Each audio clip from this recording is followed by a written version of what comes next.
7분. 하늘이 예루살렘을 절대적 황폐의 현장으로 변화시키는 데 필요했던 시간은 고작 그뿐이었습니다. 인간 주먹만 한 크기의 우박이 마치 신성한 발사체처럼 지구상에서 가장 예언적인 도시 위로 쏟아져 내렸습니다. 감람산의 수백 년 된 올리브 나무들이 반으로 부러졌습니다. 거리는 파괴의 강으로 변했습니다. 그리고 완전히 설명할 수 없는 일이 일어났습니다. 파괴된 나무들에서 푸른 새싹이 돋아나기 시작한 것입니다. 마치 땅 자체가 아무도 예상하지 못한 메시지를 외치는 것 같았습니다. 그러나 여기 우리가 살고 있는 시대에 대해 여러분이 생각하는 모든 것을 바꿀 질문이 있습니다. 만약 이것이 단순한 폭풍이 아니었다면 어떨까요? 잠시 저와 함께 그 장면을 상상해 보십시오. 예루살렘의 평범한 오후였습니다. 관광객들이 고대 거리를 걷고 있었습니다. 상인들은 그들의 상품을 정리하고 있었습니다. 가족들은 저녁 식사를 준비하고 있었습니다. 하늘은 황혼 무렵 성도 특유의 황금빛 광채로 고요했습니다. 그 다음 몇 시간 안에 세상이 모든 기상학적 논리를 거스르고 성경 예언의 가장 깊은 심금을 울릴 무언가를 목격하리라는 것을 암시하는 것은 아무것도 없었습니다. 그러고 나서 몇 초 만에 모든 것이 바뀌었습니다. 하늘이 나중에 기상학자들이 비정상적이라고 부를 만큼 빠른 속도로 어두워졌습니다. 무거운 구름이 천천히 쌓일 때처럼 점진적으로 어두워진 것이 아니었습니다. 갑작스러웠습니다. 의도적이었습니다. 마치 거대한 커튼이 도시 위로 당겨져 햇빛을 완전히 차단한 것 같았습니다. 그리고 시작되었습니다. 첫 번째, 우박 알갱이들이 잔인한 힘으로 땅을 강타했습니다. 하지만 평범한 얼음 조각이 아니었습니다. 목격자들은 주먹을 쥔 것만 한 크기의 돌, 어떤 것은 더 큰, 계산된 것처럼 보이는 속도와 정확성으로 떨어지는 것을 묘사했습니다. 소리는 귀청이 터질 듯 했습니다. 주민들은 마치 중포가 도시를 포격하는 것 같았다고 전했습니다. 자동차들의 앞유리가 몇 초 만에 완전히 파괴되었습니다. 건물의 유리창이 폭발했습니다. 금속판이 관통당했습니다. 충격의 힘은 평범한 우박 폭풍으로는 단순히 이해할 수 없는 것이었습니다. 그러나 감람산에서 황폐는 가장 상징적이고 불안한 지점에 도달했습니다. 수세기의 역사를 목격한 올리브 나무들, 순례자들이 그 성스러운 길을 건널 때 그곳에 있었던 나무들이 마치 연약한 나뭇가지처럼 반으로 부러졌습니다. 폭력적인 강풍에도 보통은 견딜 수 있는 굵은 가지들이 뿌리째 뽑혀 땅에 흩어졌습니다. 마치 보이지 않는 손이 특정한 목적을 위해 각각의 나무를 의도적으로 선택한 것처럼 말입니다. 거리 전체가 얼음과 잔해의 강으로 변했습니다. 아스팔트는 쌓인 우박의 하얗고 불규칙한 층으로 덮였고 나무십, 가지, 손상된 건축물의 조각들과 뒤섞였습니다. 그리고 여기 거의 주목하지 않았지만 엄청난 예언적 무게를 지닌 세부 사항이 있습니다. 정확히 7분 동안 지속되었습니다. 6분이 아닙니다. 8분이 아닙니다. 7분입니다. 성경에서 숫자 7은 신성한 완전함, 하나님의 행위에 있어서의 완벽함, 성취된 예언적 주기를 나타냅니다. 하나님께서 7로 행하실 때 그분은 그 사건에 당신의 서명을 남기시는 것입니다. 이것은 우연이 아니고 이것은 통제되지 않은 자연이 아니며 이것은 의도적이라고 말씀하시는 것입니다. 하지만 잠깐만요. 설명할 수 없는 일은 이제 막 시작되었을 뿐이기 때문입니다. 폭풍 직후 현장에 도착한 주민들과 응급팀들은 과학적 설명에 도전하는 현상들을 보고했습니다. 폭풍 동안 번개가 없었음에도 불구하고 감람산 전체 지역에서 심각한 전기적 교란이 있었습니다. 전자장비가 명백한 이유 없이 고장났습니다. 그리고 현장에 머물렀던 사람들은 공기 중에서 특별한 무언가를 알아차리기 시작했습니다. 우박 폭풍 후에는 말이 안 되는 순수함, 대기의 청결함이었습니다. 마치 공기 자체가 여과되고 새로워지고 성화된 것 같았습니다. 그리고 침묵이 찾아왔습니다. 무겁고 엄숙하고 거의 경건한 침묵이었습니다. 마치 창조 그 자체가 방금 일어난 일을 처리하기 위해 멈춘 것 같았습니다. 새들의 노랫소리가 없었습니다. 예루살렘의 정상적인 도시 소음이 없었습니다. 오직 침묵뿐이었습니다. 그런데 왜 특별히 감람산일까요? 왜 7분일까요? 그리고 이 숫자들과 상징들은 곧 일어날 일에 대해 우리에게 무엇을 말하려고 하는 걸까요? 저와 함께 생각해 보십시오. 하나님께서 당신의 능력과 심판을 나타내시기로 결정하실 때 우박은 무작위적인 선택이 아닙니다. 성경 역사 전체를 통틀어 하늘에서 얼음 덩어리가 떨어지는 것을 볼 때마다 여러분은 신성한 인내가 그 한계를 다하고 천상의 정의가 유형적이고 물리적이며 무시할 수 없는 방식으로 나타나야 하는 순간을 목격하고 있는 것입니다. 고대 이집트로 돌아가 봅시다. 출애굽기 9장입니다. 바로는 모세의 경고에 대해 6번이나 자신의 마음을 완고하게 했습니다. 6가지 재앙이 땅을 황폐화시켰지만 여전히 그의 교만은 굴복하지 않았습니다. 그리고 7번째 재앙이 왔습니다. 하나님께서 모세를 통해 말씀하신 말씀을 들어보십시오. 내일 이맘때에 내가 심히 무거운 우박을 내리리니 이는 애굽 개국 이래로 그 같은 일이 없었던 것이리라. 그리고 본문은 그 목적을 분명히 합니다. 온 땅에 여호와와 같은 이가 없음을 알게 하기 위함이었습니다. 그 우박은 평범한 기상학이 아니었습니다. 불과 섞여 있었습니다. 상상해 보십시오. 얼음과 불이 함께 하늘에서 떨어지는 것, 오직 직접적인 초자연적 개입으로만 설명될 수 있는 물리적 불가능입니다. 밭의 모든 작물을 파괴했습니다. 야외에 있던 사람과 동물을 죽였습니다. 모든 나무를 부러뜨렸습니다. 완전하고 의도적이며 겨냥된 황폐였습니다. 그리고 여기 결정적인 세부 사항이 있습니다. 여호와의 말씀을 두려워한 자들은 종들과 가축을 대피시켰지만 주의를 기울이지 않은 자들은 모든 것을 밭에 남겨두었습니다. 선택이 주어졌습니다. 경고가 주어졌습니다. 우박은 믿는 자들과 경멸하는 자들을 분리했습니다. 이제 역사에서 몇 세기를 앞으로 나아가 봅시다. 여호수아 10장입니다. 이스라엘은 하나님의 백성을 파괴하기 위해 연합한 5 아모리 왕들과 싸우고 있습니다. 전투가 치열합니다. 여호수아는 신성한 개입을 요청하며 하늘을 향해 부르짖습니다. 그리고 무슨 일이 일어날까요? 11절은 특별한 무언가를 기록합니다. 그들이 이스라엘 앞에서 도망하여 베도론의 비탈에서 내려갈 때에 여호와께서 하늘에서 큰 덩이 우박을 아색에 이르기까지 내리심에 그들이 죽었으니 이스라엘 자손의 칼에 죽은 자보다 우박에 죽은 자가 더욱 많았더라. 내가 눈 곳간에 들어갔었느냐? 우박 창고를 보았느냐? 이것은 환난 때를 위하여 싸우는 날과 전쟁하는 날을 위하여 내가 저축한 것이니라. 하나님께서 욥에게 말씀하시는 것입니다. 나는 예언적 갈등과 심판의 순간을 위해 특별히 저장된 천상의 무기고를 가지고 있다고. 우박은 우연한 현상이 아닙니다. 특정한 목적을 위해 예비된 신성한 무기입니다. 그리고 요한계시록 16장 21절에 이르면 예언적 우박의 규모는 최종 절정에 도달합니다. 또 무게가 1달란트나 되는 큰 우박이 하늘로부터 사람들에게 내림에 1달란트는 대략 34kg에 해당합니다. 34kg의 얼음 덩어리가 하늘에서 떨어지는 것을 상상해 보십시오. 견딜 수 있는 피난처가 없습니다. 무시할 방법이 없습니다. 최종적이고 결정적이며 피할 수 없는 심판입니다. 그러므로 얼음 덩어리들이 특별히 예루살렘 감람산 지구의 예언적 심장부에 떨어지기 시작할 때 여러분은 멈춰서서 물어야 합니다. 하나님께서 당신의 예비된 무기고에서 꺼내고 계신 걸까요? 우리가 목격하고 있는 것이 단순한 기상현상이 아니라 얼음과 파괴 속에 암호화된 예언적 경고일까요? 하늘이 우리의 영적 귀가 듣도록 조율되지 않은 무언가를 우리에게 말하려고 하는 걸까요? 왜냐하면 여기 명확하게 말해져야 할 진실이 있기 때문입니다. 예루살렘은 단지 또 하나의 도시가 아닙니다. 그것은 하나님의 예언적 시계입니다. 예루살렘에서 무언가가 일어날 때 온 세상이 멈춰서서 주목해야 합니다. 그런데 우박이 모든 것을 파괴했을까요? 아니면 폐허 속에서 더 많은 일이 일어나고 있다는 징조들이 있었을까요?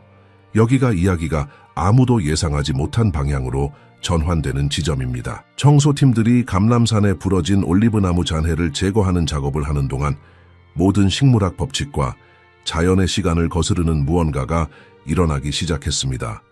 푸르고 연약하고 생기 넘치는 새싹들이 손상된 줄기에서 돋아나기 시작했습니다. 몇 주 안에가 아닙니다. 며칠 안에가 아닙니다. 몇 시간 안의 말입니다. 올리브 나무는 그렇게 작동하지 않습니다. 농업을 아는 사람이라면 누구나 올리브 나무가 심각한 외상으로부터 회복하는 데 시간이 걸린다는 것을 압니다. 새싹은 점진적으로 계절에 걸쳐 신중한 자연 주기를 따라 나타납니다. 하지만 거기 십자가형 전 예수님의 고뇌를 목격한 그 산에서 수세기의 성스러운 역사로 적셔진 그 땅에서 초자연적인 무언가가 재생의 속도로 나타나고 있었습니다. 마치 하나님께서 창조의 구조 자체에 살아있는 비유를 쓰고 계신 것 같았습니다. 먼저 심판이 왔습니다. 부러짐, 파괴, 뿌리째 뽑힌 가지들, 명백히 소멸된 생명. 그리고 거의 즉시 회복의 약속이 왔습니다. 손상된 나무를 밀고 나오는 푸른 새싹, 계속되기를 고집하는 생명, 황폐를 뒤따르는 재생. 올리브나무는 성경에서 깊은 상징적 무게를 지닙니다. 그것은 평화, 성령의 기름 부으심, 영적 번영, 하나님의 백성 가운데 나타나신 임재를 나타냅니다. 노아 시대에 홍수가 땅을 덮었을 때 비둘기가 가져온 것은 올리브 잎이었고 심판이 지나갔고 하나님께서 땅을 회복시키고 계심을 신호했습니다. 이스라엘에서 왕들이 기름 부음을 받을 때 올리브 기름이 그들의 머리에 부어졌고 신성한 권위와 예언적 부르심을 상징했습니다. 시편 기자가 하나님의 집에서 번성하는 자녀들을 묘사하고 싶을 때 그는 그들을 상둘레의 올리브 나무 같은 것에 비유했습니다. 그러므로 특별히 감람산에서 올리브 나무들이 부러지고 나서 빠르게 다시 싹을 틔운다는 것은 무엇을 의미할까요? 이사야 60일 장일절에서 3절까지는 메시아께서 좋은 소식을 선포하고 포로를 해방시키고 애통하는 자를 위로하며 그들에게 재 대신 아름다운 것, 슬픔 대신 기쁨의 기름, 근심 대신 찬송의 옷을 주시러 오시는 것에 대해 말씀합니다. 예언적 순서는 항상 이것이었습니다. 먼저 부서짐, 그 다음 아름다움, 먼저 재, 그 다음 영광, 먼저 죽음, 그 다음 부활. 에스겔은 37장에서 이 순간에 강력하게 울려 퍼지는 환상을 보았습니다. 하나님께서 그를 완전히 마른 뼈로 가득 찬 골짜기로 데려가셨습니다. 오래전에 죽은 것들, 생명의 희망이 없는, 그리고 하나님께서 물으셨습니다. 인자야, 이 뼈들이 능히 살 수 있겠느냐? 에스겔은 지혜롭게 대답했습니다. 주 여호와여 주께서 아시나이다. 그리고 명령이 왔습니다. 이 뼈들에게 대언하라. 뼈들이 합쳐졌습니다. 힘줄과 살이 나타났습니다. 피부가 그것들을 덮었습니다. 그리고 마침내 영이 그들 안에 들어가고 그들이 살아났으며 극히 큰 군대가 되었습니다. 이스라엘은 그 환상에서 영적으로 죽어 있었습니다. 흩어진 마른 뼈들, 희망 없이, 미래 없이. 하지만 하나님께서 약속하셨습니다. 내가 너희 무덤을 열고 너희로 거기에서 나오게 하고 이스라엘 땅으로 들어가게 하리라. 죽음 다음에 국가적 부활, 심판 다음에 회복, 부서짐 다음에 재생, 그리고 부러진 올리브 나무의 새싹들이 바로 그 약속을 속삭이고 있습니다. 그것들은 말하고 있습니다. 그렇습니다. 심판이 왔습니다. 그렇습니다. 부서짐이 있었습니다. 그렇습니다. 고통과 황폐가 있었습니다. 하지만 이것은 이야기의 끝이 아닙니다. 하나님은 전멸시키기 위해 파괴하지 않으십니다. 그분은 재형성하기 위해 부수십니다. 그분은 정화하기 위해 심판하십니다. 그분은 더 영광스러운 부활을 가져오실 수 있도록 죽음을 허락하십니다. 그러나 무엇을 위한 회복일까요? 어떤 목적을 가진 재생일까요? 하나님께서 예루살렘을 이 시대를 마감할 사건들에서의 최종 역할을 위해 준비하고 계신 걸까요? 예레미야서에 거의 이해되지 않는 깊이가 있는 장면이 있습니다. 예레미야 18장 1절부터 6절까지입니다. 하나님께서 선지자에게 말씀하십니다. 너는 일어나 토기장이의 집으로 내려가라. 내가 거기에서 내 말을 내게 들려주리라. 예레미야가 순종합니다. 그는 토기장이의 작업실로 내려가서 장인이 일하는 것을 관찰합니다. 숙련된 손이 회전하는 물레 위에서 진흙을 빚고 있습니다. 정확하게 적용되는 압력, 과정을 용이하게 하는 물, 그리고 결정적인 일이 일어납니다. 토기장이가 만들고 있던 그릇이 그의 손에서 상했습니다. 그리고 여기 결정적인 순간이 있습니다. 토기장이는 상한 진흙을 버리지 않았습니다. 그는 프로젝트를 포기하지 않았습니다. 그는 바로 그 진흙을 가져다가 자기 눈에 좋은 대로 다른 그릇을 만들기 시작했습니다. 그리고 여호와의 말씀이 왔습니다. 이스라엘 족속아, 이 토기장이가 하는 것 같이 내가 능히 너희에게 행하지 못하겠느냐? 이스라엘 족속아, 진흙이 토기장이의 손에 있음같이 너희가 내 손에 있느니라. 그는 계속합니다. 만일 하나님이 그 진노를 보이시고 그 능력을 알게 하고자 하사 멸망받기로 준비된 진노의 그릇을 오래 참으심으로 관용하시고 또한 영광받기로 예비하신 바 긍휼의 그릇에 대하여 그 영광의 풍성함을 알게 하고자 하셨을지라도 무슨 말을 하리요. 그리고 때때로 그 행동은 부분적으로 형성된 그릇을 올바르게 다시 만들기 위해 깨뜨리는 것을 포함합니다. 이스라엘은 지상의 모든 민족 가운데 독특한 책임을 지닙니다. 그들은 목적 없는 특권을 위해서가 아니라 민족들에게 빛이 되고 참 하나님의 살아있는 증인이 되며 메시아께서 세상에 오실 통로가 되기 위해 선택되었습니다. 신명기 7장 6절입니다.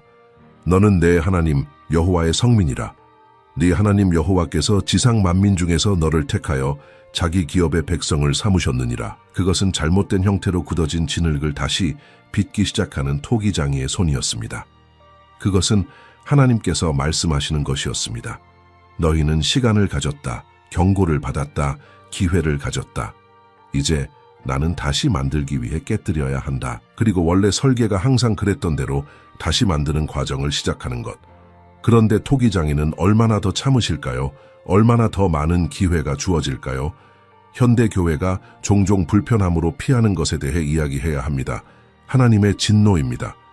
그것이 작거나 관련 없는 주제이기 때문이 아니라 우리가 하나님을 길들이기를 세상이 반역으로 빠져들어가는 동안 단지 자애롭게 미소 짓는 우주적 할아버지로 변형시키기를 선호하는 세대에 살고 있기 때문입니다.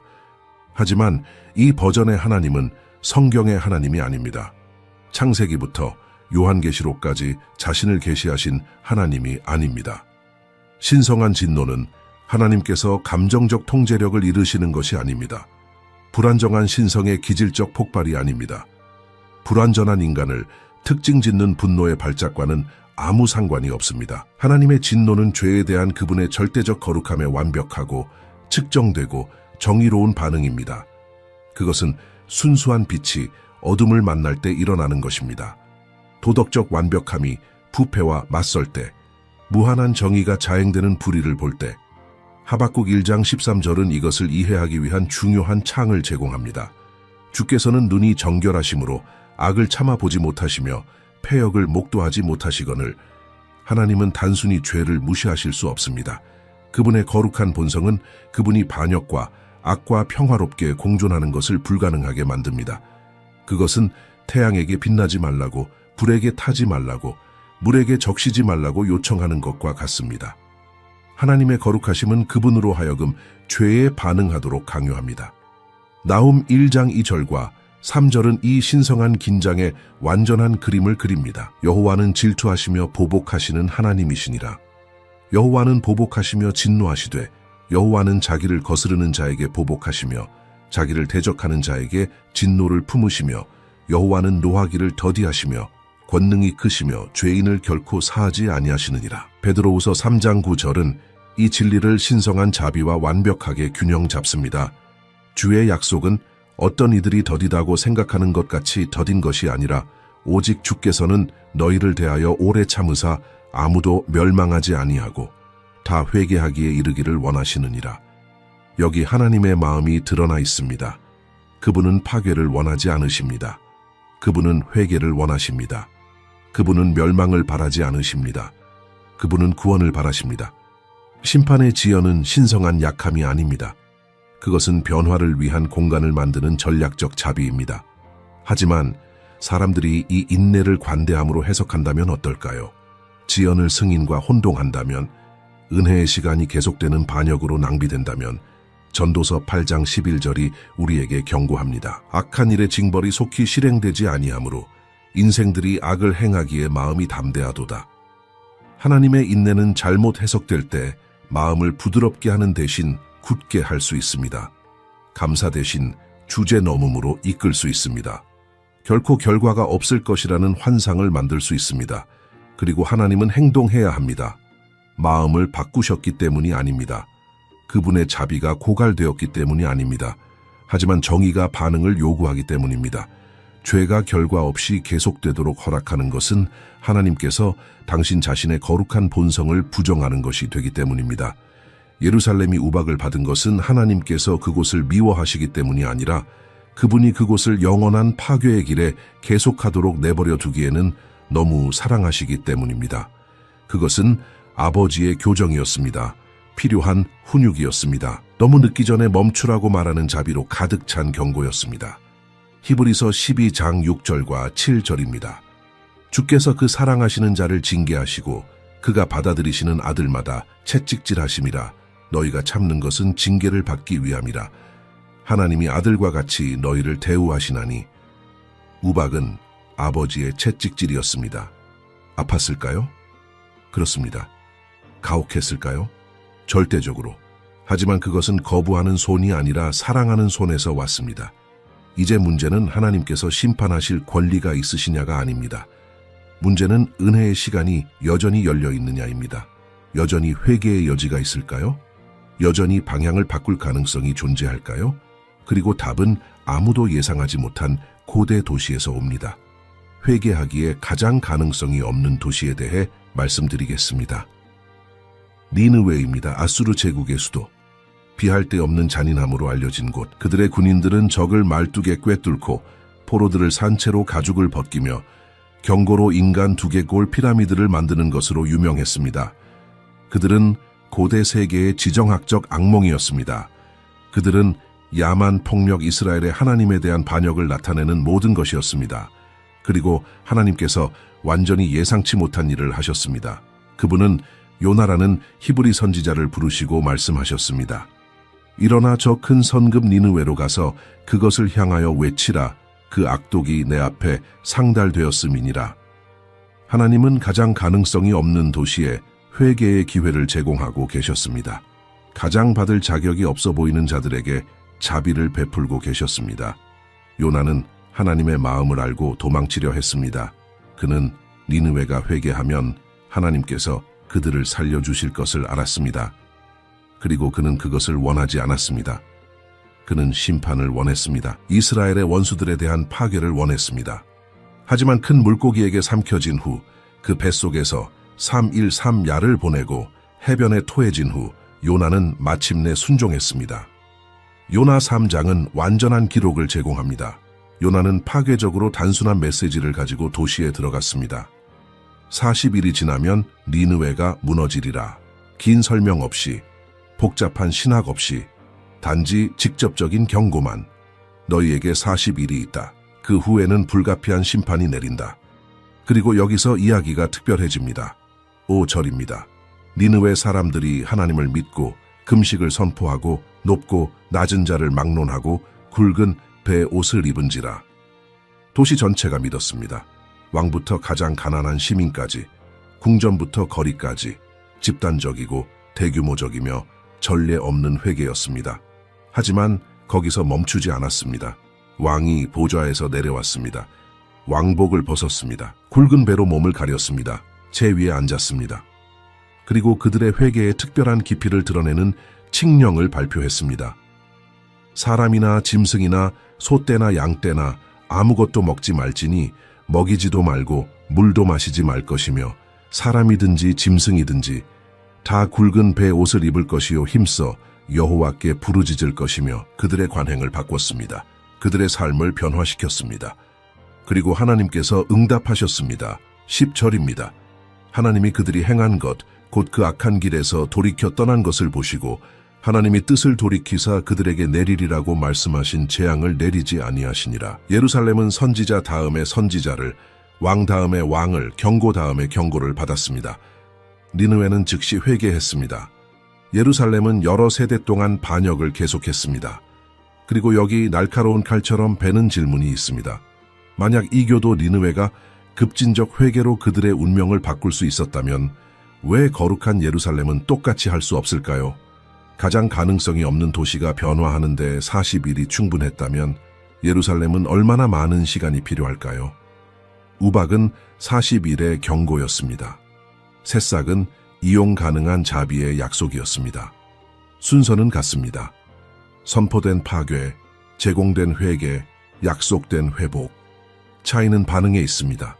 니느웨는 생명을 선택했습니다. 예루살렘은 무엇을 선택할까요? 하지만 징조들은 예루살렘에서만 일어나고 있지 않습니다. 세상이 예루살렘의 잔해에 집중하는 동안 수천 킬로미터 떨어진 플로리다, 해안 근처 바다 깊은 곳에서 똑같이 불안한 일이 일어나고 있었습니다. 잠수부들과 과학자들은 해저에서 자연적 설명에 도전하는 패턴으로 엄청난 양의 메탄을 방출하는 대규모 수중 분화구를 발견했습니다.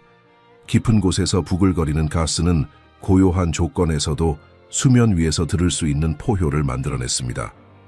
누가복음 21장 25절이 새롭고 무서운 차원을 얻습니다. 1월 성신에는 징조가 있겠고 땅에서는 민족들이 바다와 파도의 성난 소리로 인하여 혼란한 중에 곤고하리라. 바다의 포효. 해변에서 부서지는 정상적인 파도가 아닙니다. 평범한 폭풍이 아닙니다. 하지만 깊은 곳 자체에서 오는 포효, 마치 땅이 신음하는 것처럼, 창조가 최종 계시를 기다리며 산고를 겪는 것처럼. 그리고 메탄은 무해한 가스가 아닙니다. 대규모로 방출될 때 아무것도 살 수 없는 해양 사각지대를 만들 수 있습니다. 지역 기후 패턴에 영향을 줄 수 있습니다. 수온을 변화시킬 수 있습니다. 그리고 극도의 농도에서는 수중 폭발을 만들 수도 있습니다. 그것이 지금 역사의 이 예언적 순간에 방출되고 있다는 사실은 우연한 우연일 수 없습니다. 하지만 징조들은 바다에서 멈추지 않습니다. 예루살렘이 우박의 잔해를 정리하고 과학자들이 플로리다의 분화구를 연구하는 동안 워싱턴은 자체 위기에 직면했습니다. 정부 셧다운이 연방 운영을 마비시켰습니다. 수백만 명의 근로자가 급여 없이 집으로 보내졌습니다. 필수 서비스가 비상 모드로 들어갔습니다. 지구상에서 가장 큰 경제가 무서운 취약성을 보여주었습니다. 야고보서 5장 1절부터 3절까지는 이 순간에 직접적으로 말합니다. 들으라 부한 자들아, 너희에게 임할 고생으로 말미암아 울고 통곡하라. 너희 재물은 썩었고 너희 옷은 좀 먹었으며 너희 금과 은은 녹이 새울었으니 이 녹이 너희에게 증거가 되며 불같이 너희 살을 먹으리라. 무엇이 이 순간을 역사의 다른 시기와 다르게 만들까요? 왜냐하면 항상 폭풍이 있었기 때문입니다. 항상 지진이 있었습니다. 항상 경제 위기가 있었습니다. 차이는 수렴에 있습니다. 동시성에 있습니다. 이 모든 징조들이 동시에 일어나고 있고 예루살렘이 예언적 진원지에 있다는 사실에 있습니다. 그것은 마침내 맞춰지는 퍼즐 조각들과 같습니다. 각각의 고립된 사건은 자연적으로 설명될 수 있습니다. 하지만 그것들을 함께 볼 때, 나타나는 패턴을 관찰할 때, 그것들이 모두 심판과 회개의 부르심이라는 동일한 중심 주제를 가리킨다는 것을 알아차릴 때, 여러분은 더 이상 그것을 우연이라고 부를 수 없습니다. 로마서 8장 22절입니다. 피조물이 다 이제까지 함께 탄식하며 함께 고통을 겪고 있는 것을 우리가 아느니라. 창조 자체가 반응하고 있습니다. 행성이 응답하고 있습니다. 예루살렘 위로 우박을 던지는 하늘부터 메탄을 포효하는 깊은 바다까지, 붕괴하는 정부까지, 우리 발 아래에서 떨리는 땅까지, 모든 것이 신음하고 모든 것이 산고 중이며 모든 것이 최종 계시를 기다리고 있습니다. 그러므로 여러분은 징조들을 보았습니다. 예언적 패턴을 이해했습니다. 이 순간에 영적 긴급성의 무게를 느꼈습니다. 하지만 이제 가장 실용적이고 중요한 모든 질문이 옵니다. 정확히 무엇을 해야 할까요? 이런 날들을 위해 어떻게 준비합니까? 예언적 시계가 절정을 향해 빠르게 전진하는 동안 하나님을 영화롭게 하는 방식으로 어떻게 살아갑니까? 왜냐하면 여기 절대적 명확성으로 말해줘야 할 진실이 있기 때문입니다. 개인적 변화 없는 예언적 지식은 단지 종교적 오락일 뿐입니다. 여러분은 시대의 징조에 관한 모든 비디오를 볼 수 있고 성취되지 않은 모든 예언을 공부할 수 있으며 종말론적 일정에 대한 세부 사항을 토론할 수 있습니다. 하지만 이 모든 것이 여러분이 매일 사는 방식을 근본적으로 바꾸지 않는다면 여러분은 단지 쓸모없는 정보를 축적하고 있는 것입니다. 목표는 결코 육신적 삶을 사는 예언적 전문가들을 만드는 것이 아니었습니다. 목표는 항상 모든 것을 변화시키는 거룩한 깨어있음을 일깨우는 것이었습니다. 그러면 진정한 영적 준비에 대해 절대적으로 실용적으로 이야기해 봅시다. 여러분이 이해해야 할 첫 번째 것은 준비는 식량을 비축하거나 벙커를 짓는 것에 관한 것이 아니라는 것입니다. 물리적 생존 계획이나 지리적 탈출 전략에 관한 것이 아닙니다. 이런 것들은 실용적 지혜에서 제한적인 자리를 가질 수 있지만 그것들은 성경적 준비의 핵심이 아닙니다. 예수님은 누가복음 21장 34절부터 36절까지에서 이것을 명확하게 하셨습니다. 너희는 스스로 조심하라. 그렇지 않으면 방탕함과 술 취함과 생활의 염려로 마음이 둔하여지고 뜻밖의 그 날이 덫과 같이 너희에게 임하리라. 이 날은 온 지구상에 거하는 모든 사람에게 임하리라.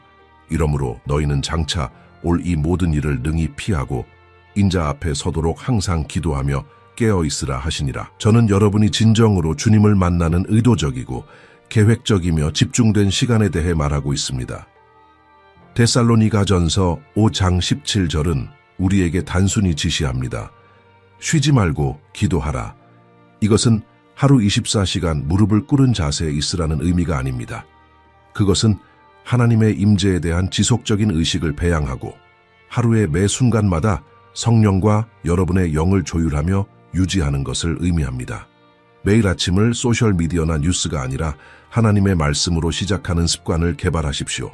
시편 119편 105절입니다.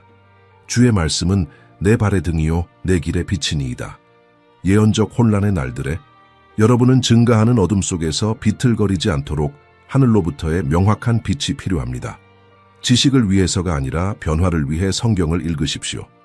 말씀이 조정이 필요한 여러분 삶의 영역들을 드러내도록 하십시오. 그것이 의로움 안에서 책망하고 훈육하며 가르치도록 허락하십시오.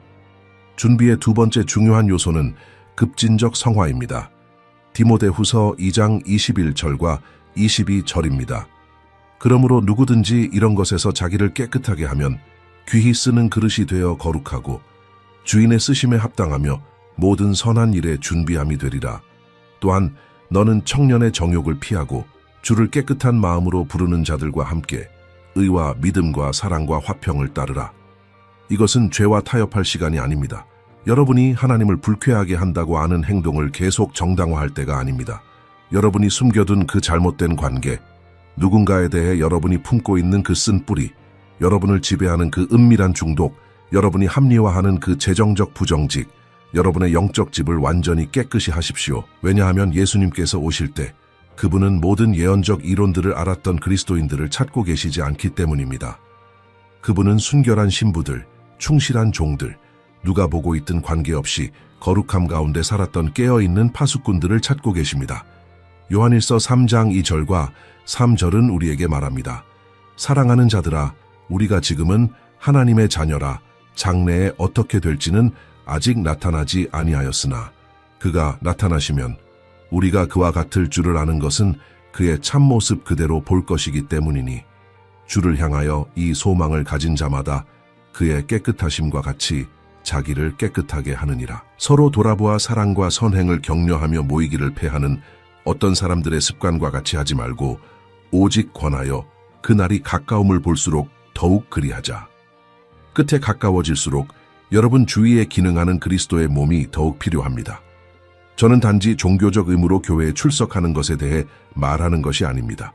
저는 형제들이 사랑 안에서 여러분의 삶의 진리를 말할 수 있는, 여러분이 실제 투쟁에 대해 취약할 수 있는, 상호 책무와 진정한 격려가 있는 깊은 관계들에 대해 말하고 있습니다.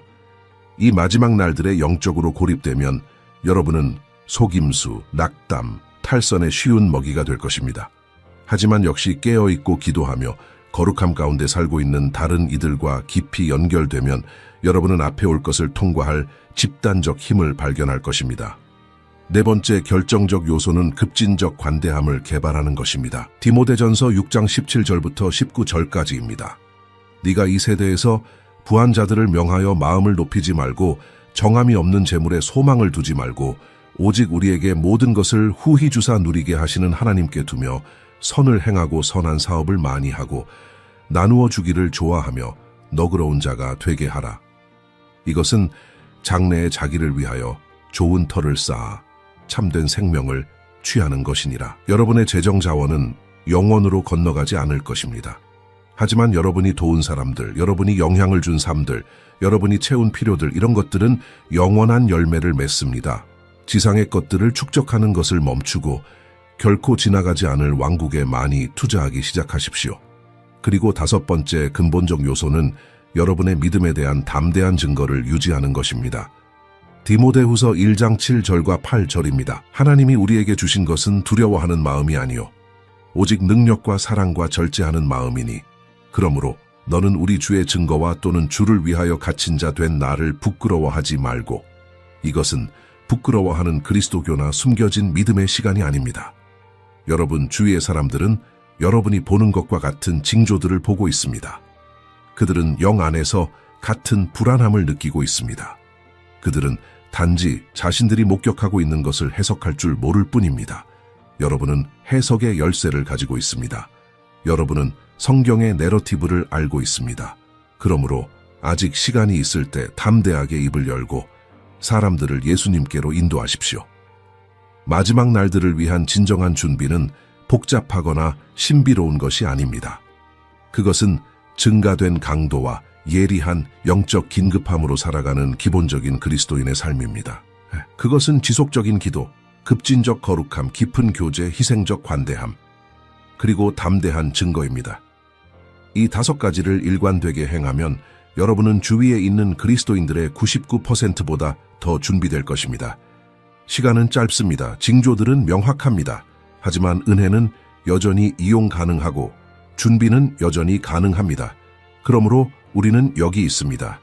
예루살렘을 뒤흔든 7분과 온 세상을 흔들고 있는 징조들을 통한 이 여정의 끝에 우리는 지구상에서 가장 예언적인 도시 위로 신성한 발사체처럼 떨어지는 얼음 덩어리로 시작했습니다. 하나님께서 수세기에 걸쳐 우박을 심판의 도구로 사용하신 성경적 폭풍들을 통과했습니다. 부러진 올리브 나무에서 돋아나는 푸른 새싹의 기적을 목격했으며 파괴 후 회복을 약속했습니다. 완고한 진흙을 다시 빚는 신성한 토기장이의 손을 이해했습니다. 죄와 공존할 수 없는 하나님의 거룩한 진노의 현실과 맞섰습니다. 급진적 회개가 도시 전체의 운명을 바꿀 수 있다는 것을 니느웨로부터 배웠습니다. 그리고 바다 깊은 곳부터 경제 붕괴까지 징조들이 어떻게 증가하고 있는지, 모든 것이 역사의 이 독특한 순간에 수렴하고 있는지 보았습니다. 하지만 진짜 질문은 예루살렘에서 무슨 일이 일어났느냐가 아닙니다. 진짜 질문은 바로 지금 여러분의 마음 안에서 무슨 일이 일어나고 있느냐입니다. 왜냐하면 이 징조들은 단지 흥미로운 예언적 다큐멘터리를 만들기 위해 보내진 것이 아니기 때문입니다. 그것들은 들을 귀와 볼 눈이 있는 모든 사람에게 긴급하고 개인적이며 직접적인 부르심으로 보내졌습니다. 하나님께서 창조를 통해 당신의 목소리를 높이고 계십니다. 얼음에, 올리브 나무에, 포효하는 바다에, 비틀거리는 정부의 메시지를 쓰고 계십니다. 말씀하고 계십니다. 시간이 고갈되고 있고 인내는 한계가 있으며 회개는 여전히 가능하지만 창문은 영원히 열려있지 않을 것이라고. 이것은 강렬한 영적 깨어있음을 위한, 하나님 앞에서 여러분이 어디에 있는지에 대한 정직한 평가를 위한, 영원한 결과를 가질 결정들을 위한 순간입니다. 만약 이 메시지가 여러분 안에서 깊은 무언가를 건드렸다면, 만약 여러분이 성령께서 불편하지만 필요한 진리들을 속삭이시는 것을 느꼈다면 지금 3가지를 하십시오. 첫째, 우리가 살고 있는 시대를 이해할 필요가 있는 모든 사람과 이 비디오를 공유하십시오. 둘째, 채널을 구독하고 알림을 활성화하십시오. 예언적 사건들이 우리 눈앞에 펼쳐지는 동안 우리는 이 대화를 계속해야 하기 때문입니다. 셋째, 하나님께서 예언적 체스판에서 어떻게 말을 움직이고 계신지를 체계적으로 문서화한 성취된 예언에 관한 우리의 완전한 재생 목록을 시청하십시오. 그리고 아래 댓글에서 여러분의 성찰을 공유하십시오. 이 비디오가 여러분 안에서 무엇을 일깨웠습니까? 여러분이 내려야 할 결정은 무엇입니까? 더 이상 무시될 수 없는 이 영원한 현실들에 대한 진정한 대화를 만들어 봅시다. 시계가 돌아가고 있습니다. 몇 초가 중요합니다. 그리고 여러분이 직면할 가장 중요한 질문은 예수님께서 언제 돌아오실 것인가가 아니라 그분이 오실 때 여러분이 준비되어 있을 것인가입니다.